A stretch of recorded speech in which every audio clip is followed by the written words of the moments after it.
خلينا نبدأ من الآخر. انت مش تايه، انت واقف في مكانك لأنك مستني اللحظة الصح، الشغف الصح، الحياة الصح، الفرصة اللي تحسسك انك أخيرا لقيت نفسك. مشكلة العشرينات الحقيقية مش ضياع وقت ولا قلة فرص ولا حتى فلوس. المشكلة الحقيقية هي الشلل. شلل من كتر التفكير، شلل من المقارنات، شلل من الخوف انك تختار طريق ويطلع مش طريقك، فتفضل لا هنا ولا هنا. فبتعمل ايه؟ بتفضل كسلان عن أحلامك وعن أهدافك. ليه حاسس إنك بلا قيمة؟ لأنك قاعد بتقيس نفسك وإنت لسه واقف في مكانك، قاعد بتقارن مشهد النهاية وإنت لسه في البداية.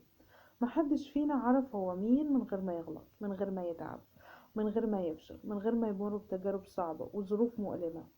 الشغف مش بيظهر في البداية، الشغف بيظهر بعد الاستمرارية. مفيش حد صحى من النوم وقال أنا شغوف بالمحاسبة، ولا شغوف بالتصميم، ولا شغوف بالبرمجة، ولا شغوف بالهندسة، ولا شغوف بالطب.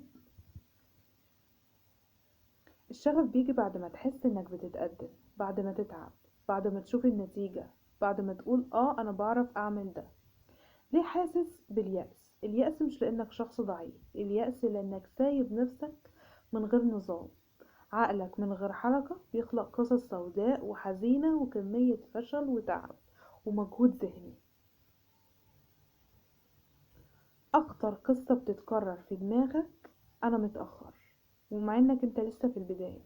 مفيش حاجة اسمها انا متأخر، في حاجة، كل حاجة بتيجي في الوقت المناسب، في الوقت اللي انا جاهزة للحاجة دي، جاهزة ومستعدة ان انا هنجح في الحاجة دي وهركز في الحاجة دي.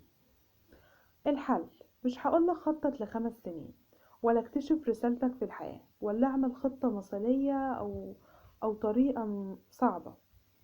اعمل كالتالي: التزم باتجاه واحد بس، ركز على اتجاه واحد بس، ركز على مهارة واحدة بس، والتزم بيها لمدة 90 يوم، وما تغيرش الاتجاه ده غير لما تخلص المدة. مش المهم النتيجة، المهم انك كسرت حالة الوقوف وحالة الكسل وحالة الفشل. العشرينات مش مرحلة انتظار، مش مرحلة آه، مستني اللحظة المناسبة اللي أكون جاهزة فيها. العشرينات شجاعة، مرحلة أنا بتحرك فيها لتأسيس حياتي اللي جاية، لتحقيق أحلامي وأهدافي. اختار، يا إما تتحرك وإنت خايف، أو تفضل لسه واقف في مكانك وهتقضيها ندم طول حياتك. ابدأ من النهاردة. الحياة مش بتكافئ اللي فاهم، الحياة بتكافئ اللي بياخد القرار، اللي بيشتغل على نفسه، اللي بيركز على نفسه، اللي بيركز على حلمه وهدفه، حتى لو اكتشفه او حاسس انك متأخر في الحاجة دي. مع انه مفيش حاجة اسمها متأخر، في حاجة، كل حاجة بتيجي في الوقت المناسب، في الوقت انا جاهزة ليها. ما تنساش انك تشترك في قناتي. ده بودكاست قوة العشرينات مع الكوتش اماني. الى اللقاء في الحلقة القادمة للمزيد من البودكاست والفيديوهات اللي تساعدكم على تحقيق أحلامكم وأهدافكم، والقضاء على الكسل والتسويف والفشل.